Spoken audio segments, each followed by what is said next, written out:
Hello dear students, once again welcome to YouTube channel Vigyan Har घर बने पाठशाला।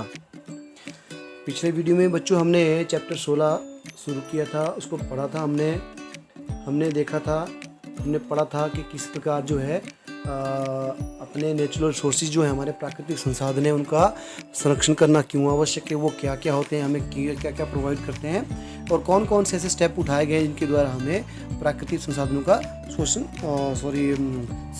अपना संरक्षण कर सकते हैं। तो उसमें हमने चिपको वाला आंदोलन पढ़ा था कि वो चिपको आंदोलन क्या था, कब हुआ था, उसके अंदर क्या किया था।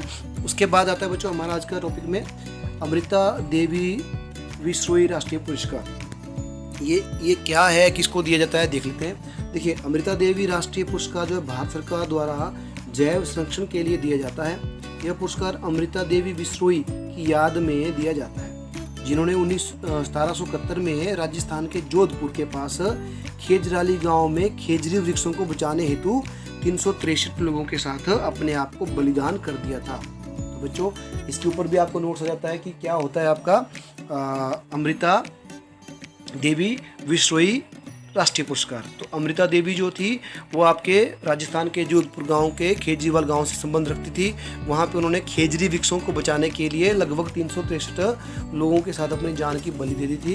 तो इसीलिए इनकी याद में यह पुरस्कार दिया जाता है। उसके बाद आता है वनों पर निर्भर उद्योग कौन कौन से हैं, आपको पता है, बीड़ी उद्योग, ये लकड़ी वाला टिम्बर उद्योग, कागज उद्योग, लाख तथा खेल का सामान वाला उद्योग, ये सभी लकड़ी के ऊपर निर्भर है। तो उसके बाद है वनों में संरक्षण में स्थानीय लोगों की भागीदारी क्या होगी, वो देख लेते हैं। तो वनों के संरक्षण के लिए स्थानीय लोगों की भागीदारी देखिए, पश्चिम बंगाल के मिदनापुर के अराबाड़ी वन के क्षेत्र में एक योजना प्रारंभ की।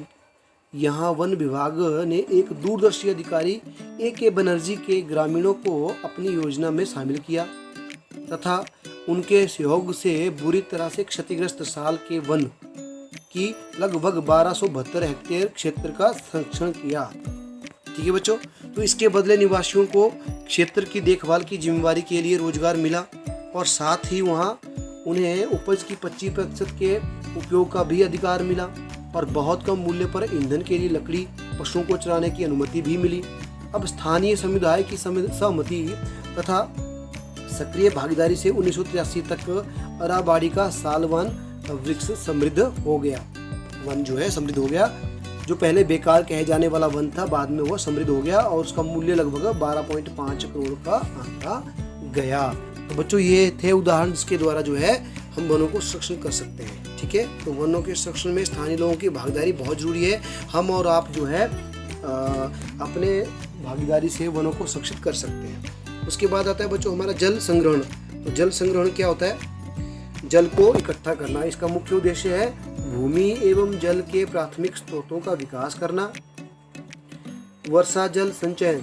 वर्षा जल संचयन से वर्षा जल को भूमि के अंदर भौम जल के रूप में यानी भूमिगत जल के रूप में संरक्षित करना, ये इसका मतलब है। अब इसकी विधियां कौन कौन सी है देखिए, कुआं, ताल, पुल या तालाब। तो ये विधियां हैं जिनके देसी विधियां जिनके द्वारा हम जल का संग्रहण करते हैं। तो बांध है, तो देखिए बांध क्या होता है? बांध से हम जल संग्रहण काफ़ी मात्रा में किया जा सकता है, जिसका उपयोग जो है सिंचाई में ही नहीं बल्कि विद्युत उत्पादन में भी किया जाता है। बड़े बड़ी नदियों पर बांध बनाकर बहुउद्देशीय नदी परियोजना भी चलाई जाती है, जिनके बहुत सारे लाभ हैं। ठीक है बच्चों, अब नदियों पे बांध देखिए कौन कौन से बांध है। एक तो टिहरी बांध है जो हमारी भागीरथी नदी यानी गंगा के ऊपर बना हुआ है। दूसरा हमारा सरदार सरोवर बांध है जो नर्मदा नदी पे बना हुआ है। तीसरा भाखड़ा नंगल बांध है जो सतलुज नदी पर बना है। तो भागों को ये जो बांध बनाते हैं ना, इन बांधों को लेकर हमारे पास बहुत सारी दिक्कतें भी आई है, बहुत सारे जो है विरोध हुए, आंदोलन हुए। देख लेते हैं कौन कौन से हुए। देखिए, गंगा नदी पर जब हमें टिहरी बांध बनाया, इसको लेकर कई वर्षों तक जो है आंदोलन हुआ बच्चों।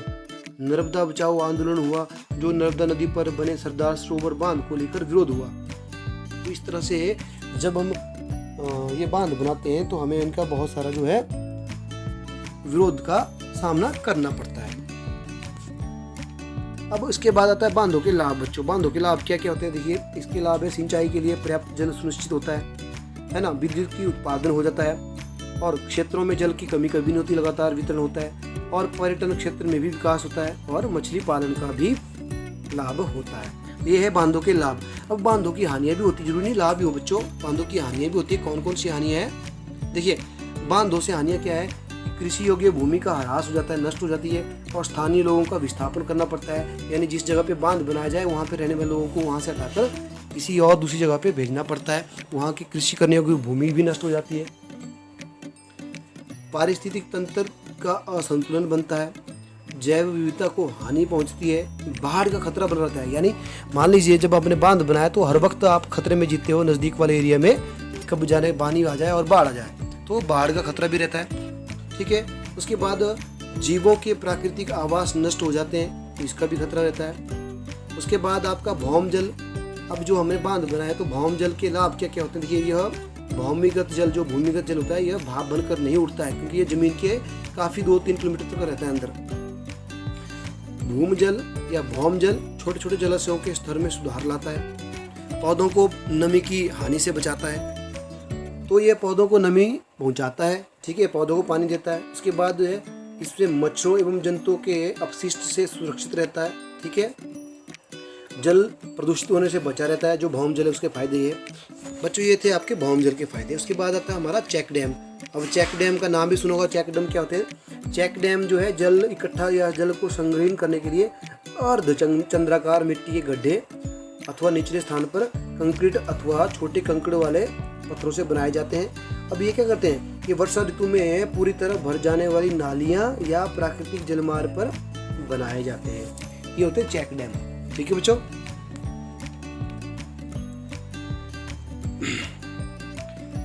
तो ये था चेक डैम बच्चों। उसके बाद आता है जल संभर प्रबंधन।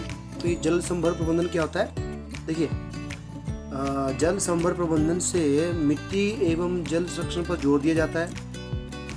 इसमें जैव मात्रा उत्पादन में वृद्धि हो सकती है। इसका मुख्य उद्देश्य होता है आपका भूमि एवं प्राथमिक स्रोतों का विकास। ठीक है, और द्वितीय संसाधन पौधा एवं जंतु का उत्पादन। तो इस प्रकार करना होता है कि पारिस्थितिक असंतुलन पैदा ना हो। ये होते हैं जल संभर प्रबंधन। उसके बाद जल प्रदूषण हमने पढ़ लिया है। जल प्रदूषण क्या होता है कि जल को, जो पेयजल होते हैं, उनको हम किसी न किसी कारण से दूषित करते रहते हैं, वो पीने योग्य नहीं छोड़ते, उसको जल प्रदूषण कहते हैं। और जल प्रदूषण के कारण क्या क्या है? देखिए, जलाशयों में उद्योगों का कचरा डालना, जलाशयों के नज़दीक कपड़े धोना या मलमूत्र डालना।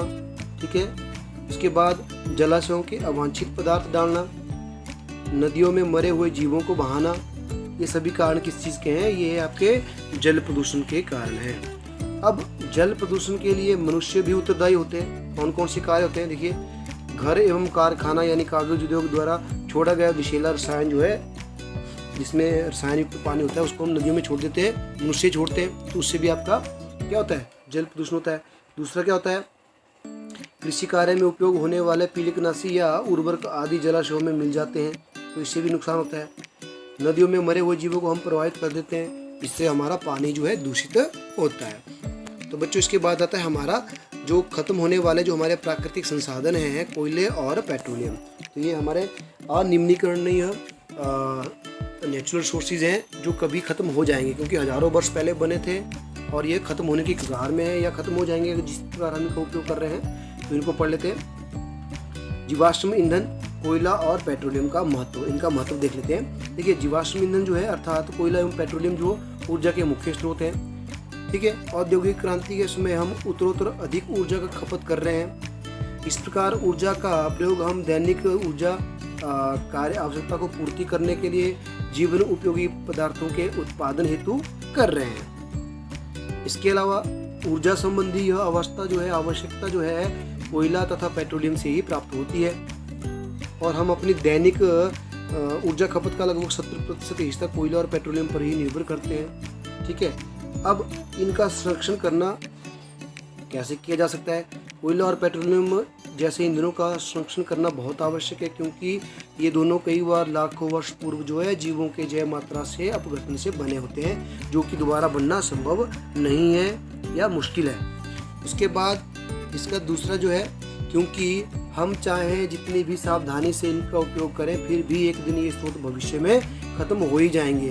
तो तब तक हमें ऊर्जा के विकल्पों को, दूसरे विकल्पों को खोजना चाहिए, उन पे ध्यान देना चाहिए, ताकि हम दूसरे विकल्पों को देख सकें। ठीक है, और इनका उपयोग कम से कम कर सकें। अब इसके साथ इन ईंधनों के उपयोग से हमें नुकसान भी होता है। पहले तो वायु प्रदूषण होता है। अब आपको पता है कोयला और पेट्रोलियम जब जलाते हैं तो ये जैव मात्रा से बना होता है, इसके अंदर कार्बन की मात्रा बहुत अधिक होती है।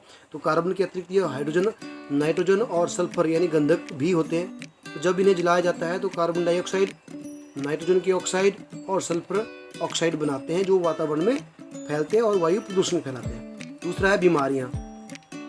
तो जब ऑक्सीजन की कमी हो जाएगी, अपर्याप्त वायु हो जाएगी, जिसमें जलाने से कार्बन डाइऑक्साइड की मात्रा पर जो है वृद्धि होती रहेगी, तो कार्बन डाइऑक्साइड क्या हो जाती है, कार्बन मोनोऑक्साइड। यानी जब हम ईंधन को ऑक्सीजन की कम मात्रा में जलाएंगे तो कार्बन डाइऑक्साइड ना बनने की बजाय कार्बन मोनोऑक्साइड, जिसमें कार्बन में एक अणु होता है ऑक्सीजन का, तो कार्बन मोनोऑक्साइड बन जाएंगे। तो इन उत्पादों से नाइट्रोजन एवं सल्फर के ऑक्साइड भी बनते हैं और कार्बन मोनोऑक्साइड भी बनती है। विषैली गैसें हैं जो कई प्रकार की हमारी श्वास की प्रॉब्लम जैसे अस्थमा हो जाए, खांसी, दमा आदि रोगों को उत्पन्न करते हैं और फेफड़ों की बीमारियों को। इसके बाद तीसरा जो इसका सबसे बड़ा प्रभाव है, दुष्प्रभाव है, वो है ग्लोबल वार्मिंग यानी वैश्विक उष्णन।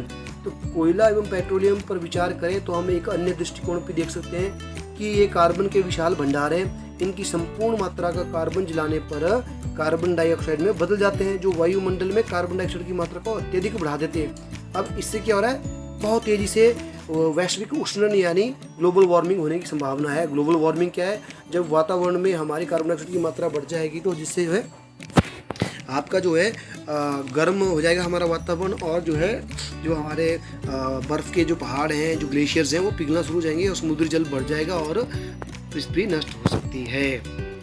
इसके बाद आता है बच्चों ऊर्जा खपत को बचाने या कम करने के उपाय क्या क्या कर सकते हैं हम।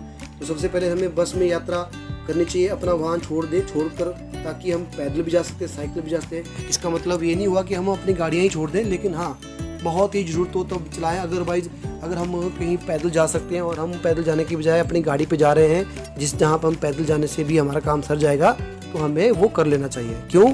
क्योंकि हम गाड़ी में जाएंगे तो पेट्रोल डीजल खत्म होगा, जिससे वातावरण प्रदूषित भी होगा और हम ये ईंधन भी हम यूज़ करेंगे। तो ये हो गया। दूसरा, अपने घरों में बल्ब, फ्लोरोसेंट ट्यूब का प्रयोग करें, यानी जो हमारे आजकल LED बल्ब चले उनका उपयोग करें, ताकि हमारी बिजली का।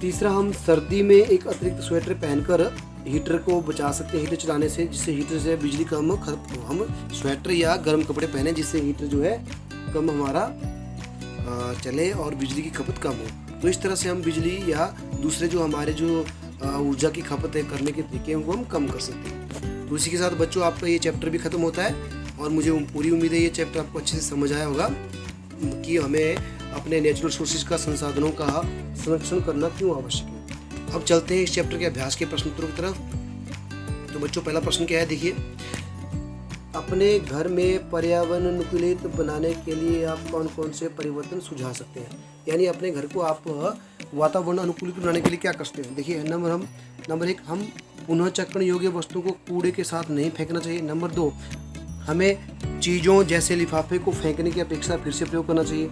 नंबर 3, पानी को व्यर्थ रिसाव को रोकना चाहिए। नंबर 4, अवायवीय कूड़े कचरे को कूड़ेदान में इकट्ठा कर उसका निपटारा वहीं करना चाहिए। नंबर 4, हमें बिजली के पंखे या बल्ब के स्विच बंद करके विद्युत की वेस्टेज को कम करना चाहिए। ठीक है। इसके अलावा हम क्या कर सकते हैं, हमें आहार को व्यर्थ या भोजन को हम व्यर्थ नहीं गंवाना चाहिए। पानी की जो हमारी वेस्टेज है उसको कम करना चाहिए। अपने आवास के आसपास कचरे और गंदे पानी को इकट्ठा नहीं होने देना चाहिए। टपकते हुए पानी की पाइपों को और नलों को मुरम्मत कराकर उनके में ठीक करना चाहिए, ताकि पानी की वेस्टेज को बचाया जा सके। तो इन सभी तरीकों से हम क्या कर सकते हैं, अपने आसपास के वातावरण को हम पर्यावरण अनुकूलित बना सकते हैं। ठीक है। अब उसके बाद आता है बच्चों हमारा, क्या आप अपने स्कूल में कुछ परिवर्तन ऐसे कर सकते हैं जिससे कि आपका स्कूल पर्यावरण अनुकूलित बन सके। बिल्कुल कर सकते हैं। इसके लिए हम क्या करेंगे, हम तो पहले बच्चों को शिक्षा देनी चाहिए कि फूल और पत्तियों को ना तोड़ें, और बच्चों को कभी फूल और पत्तियां नहीं तोड़नी चाहिए जो स्कूलों की क्यारियों में लगी होती है। स्कूल या भवन को साफ सुथरा रखें। उनकी दीवारों पे कभी भी हमें चौक से या किसी काले रंग के कोयले आदि से नहीं लिखना चाहिए। हमें कूड़ा कचरा इधर उधर नहीं फेंकना चाहिए, बल्कि जो चीज़ों का जो बनाया होता है हमें डस्टबिन वाला पोर्शन वहाँ डालना चाहिए, या जो इस्तेमाल करने वाली दोबारा इस्तेमाल करने वाली चीज़ें उनको दोबारा इस्तेमाल करना चाहिए। स्कूल के आसपास के कचरे को ढेरों में रुका हुआ पानी जो है नालियों में हम जब कचरे को फेंकते हैं तो पानी रुक जाता है और गंदा जल इकट्ठा हो जाता है तो हमें आसपास के कचरे को ढेर में रखना चाहिए, ना कि नालियों में फेंकना चाहिए।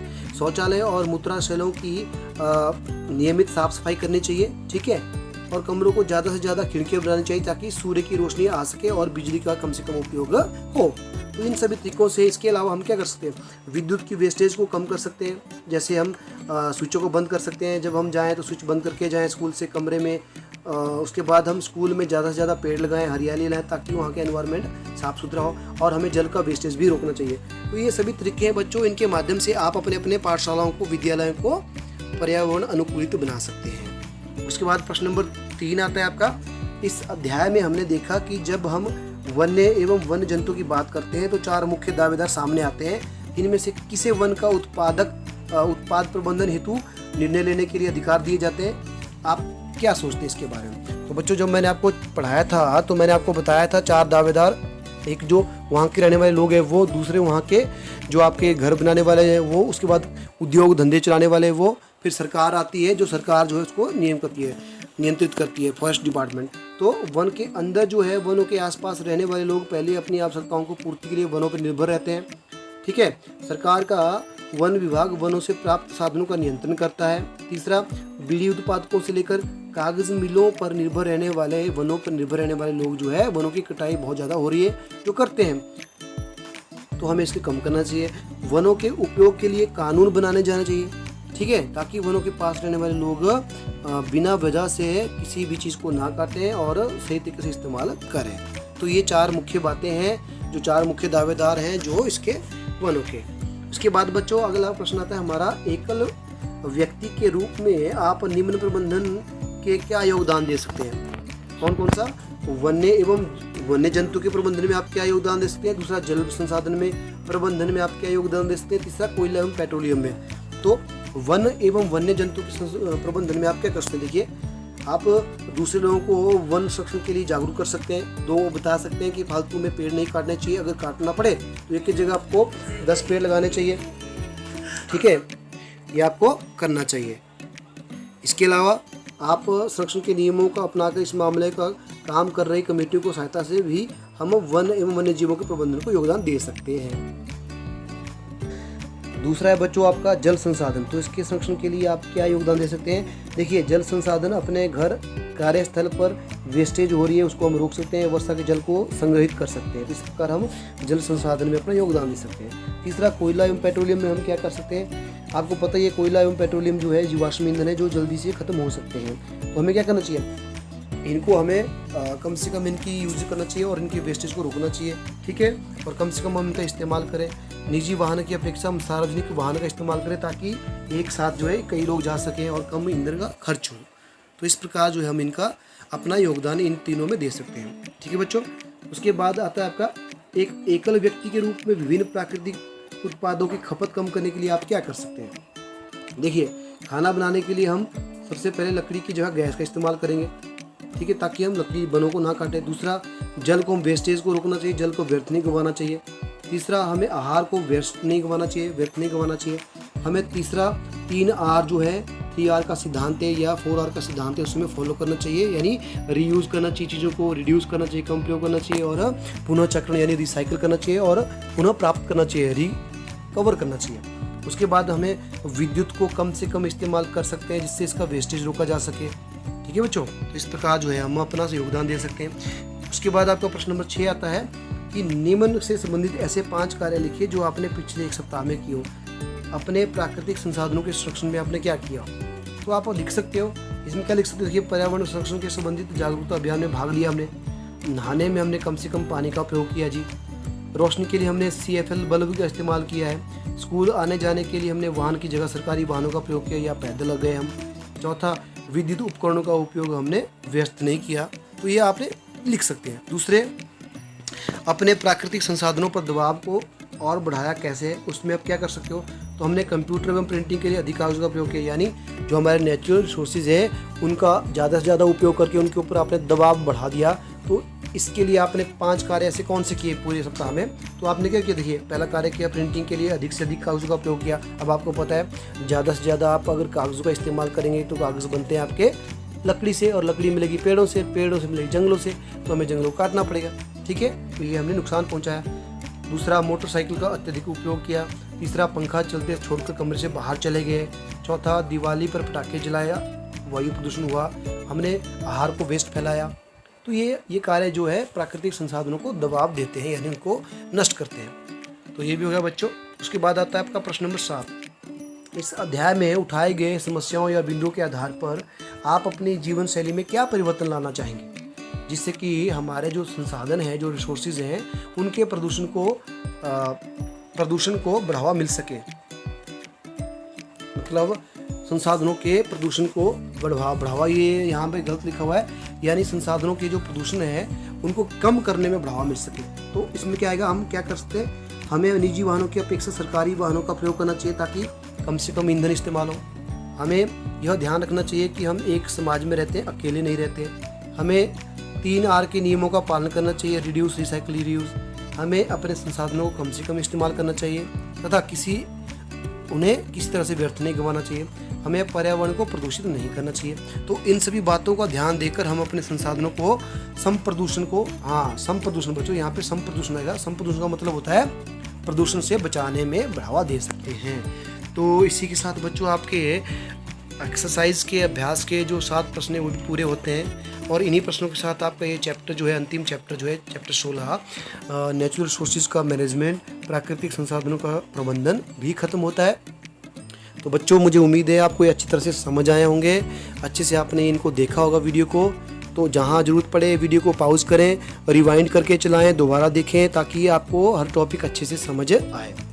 अब बच्चों, आपको मैंने सारे चैप्टर कवर कर दिए हैं, तो इन चैप्टरों की अच्छे से तैयारी करें और आप 7 सितंबर से आपके जो एग्जामिनेशन चल रही है ऑनलाइन टर्मिनल फर्स्ट की एग्जामिनेशन, उनको अच्छे से दें। ये जो चैप्टर मैंने आपको पढ़ाया 14, 15, 16, ये भी आपके फर्स्ट टर्म एग्जामिनेशन में आएंगे। मैंने आपको ऑलरेडी बता रखा है कि कौन कौन से चैप्टर आपके फर्स्ट टर्म में आने वाले हैं। तो चलिए बच्चों, इस वीडियो को यहीं ख़त्म करें। मिलते हैं अगले वीडियो में एक नए टॉपिक के साथ। तब तक के लिए अपना ध्यान रखें, सुरक्षित रहें और पढ़ते रहें।